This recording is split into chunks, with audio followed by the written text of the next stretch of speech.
hope you're keeping well. I've got some messages today. I've called 3 different decks, so there's 3 different groups. You may resonate with one or more.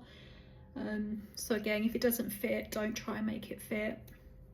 But okay, we've got attachment and angel of strength here. So with these number 5s, number 5 is always significant of changes. And the key message here with this attachment is, I feel this is specific to if you're trying to navigate into different space. So some of you are making or have already made big changes, and you're looking at who is around you.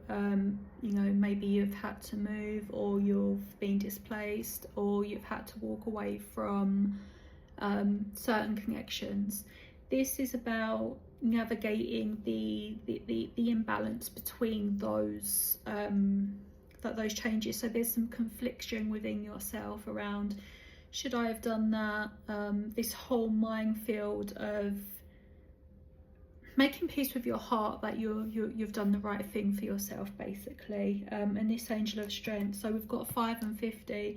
So I feel with that, you know, with this, it feels like there's some reassurance from spirit, from your guides, from your angels, that, you know, you have the strength to make whatever decision you need to make. You know, yes, it's about surrendering to your journey, and there's a divine plan. I truly do believe that, but also, you know, you have free will as well. And even if you felt there was a set path with someone, even if you felt, you know, you had to stay in a situation because of just your heart was holding on to something, this is about detachment from that. And as I say, making peace with yourself. There's themes around family, you know, close friends, things from childhood I'm picking up on as well. So anything that doesn't feel good, that you feel you have to put down and walk away from, you know, we can tell ourselves that it's avoidance. We can tell ourselves that, you know, this person's this person, so we should just put up with anything. But the reality is, it's how much can your heart take? How much pain can you take? And it's about protecting yourself. And I feel like any time you need to protect yourself, you know, don't be hard on yourself over that. Sometimes things get too much, you know, the head can only take so much, the heart can only take so much. There's only so much that, you know, we can feel before we do shut down, because it's just too much to take. So yeah, try and make peace, I feel, with your heart.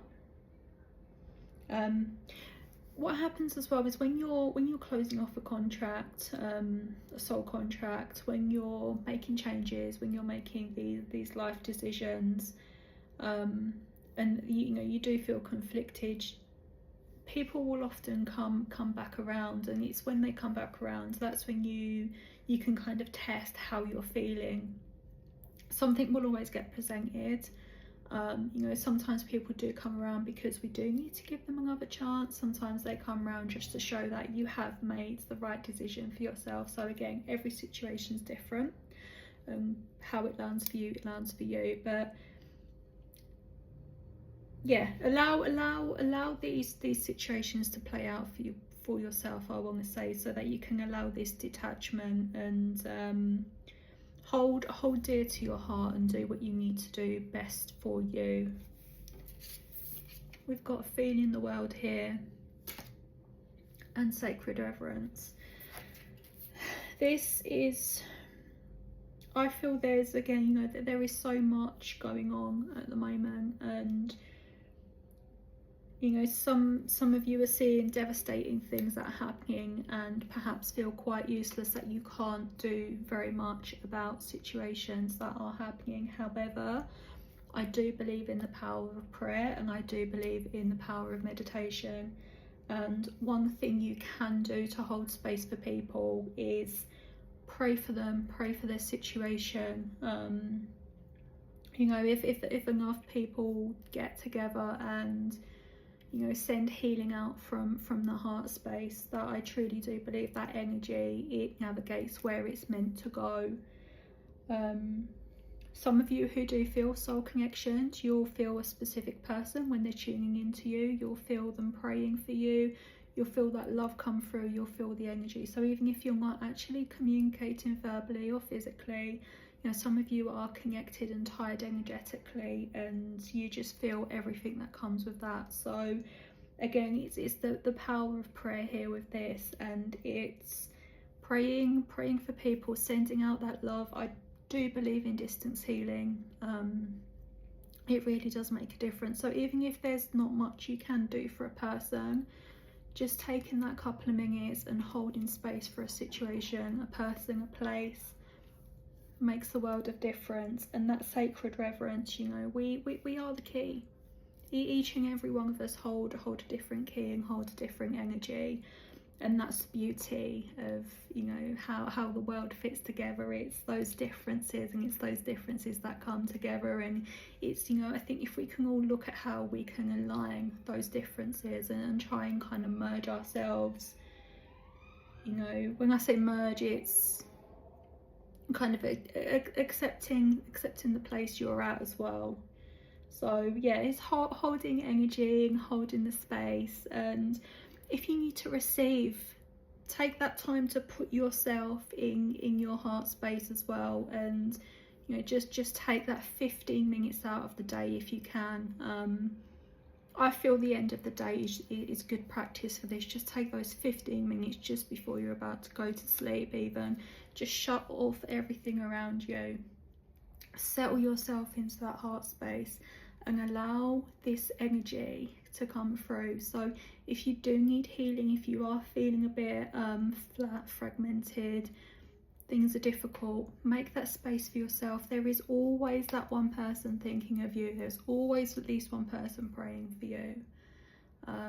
So yeah, allow that energy to come through. You'll feel it. You can feel it. And then we've got engaging higher reason and focus on success. So I do feel for some of you, it's time to, I want to say, be a little bit selfish. This isn't to detract from the world. This isn't to stop, you know, doing what you need to do for people. But I just feel if you're trying to get a certain project finished, if there's something you've been needing to work on, if there's something you need to do for yourself, do block out that time. Works wonders for me. I put my phone on Do Not Disturb quite frequently. So especially when I need to be focused and, you know, I've got a day with calls coming through, I will always block out that half an hour to myself so that I can get done what I need to get done. Phone on Do Not Disturb.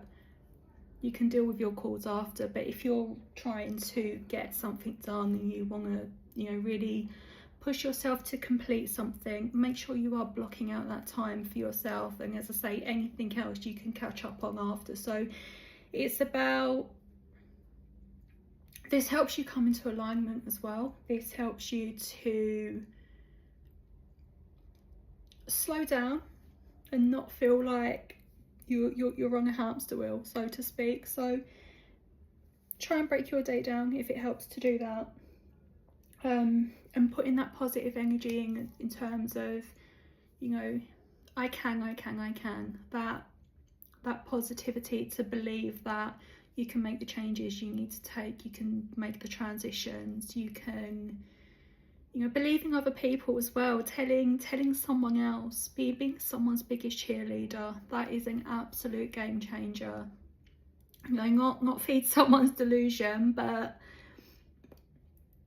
sometimes the strongest person needs the most support, and I think people can often forget that. So if you've got that friend who has the biggest smile, if you've got that friend who is, you know, that angel of strength, so to speak, just to circle back, you know, sometimes people put on, interesting, we've gone back full circle here with attachment. You know, some people put on that mask because they know what it's like. So just if you've got that person who seems to be able to hold everything together, it might be very different below the surface. And also, you know, someone who has seemingly got everything put together and has got the biggest smile, you know, usually there's a lot of groundwork and a lot of behind the scenes that goes into that person getting their life to where they have. So just be a bit more mindful, changing you know, perceptions. Just because you see that someone seemingly got it easy doesn't mean that they do have.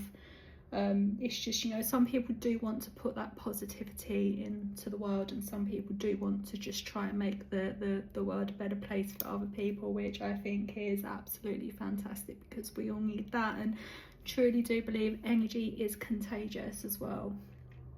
You know, so how many times have you walked down the street, smiled at someone, and they've responded, and you know, chances are that's uplifted them, and then they pass that forward. So anytime you receive some kindness, pass it forward. Let's, you know, try and change the vibration of society and the world, and you know, it's trying to have that positive, you know, can do, will do.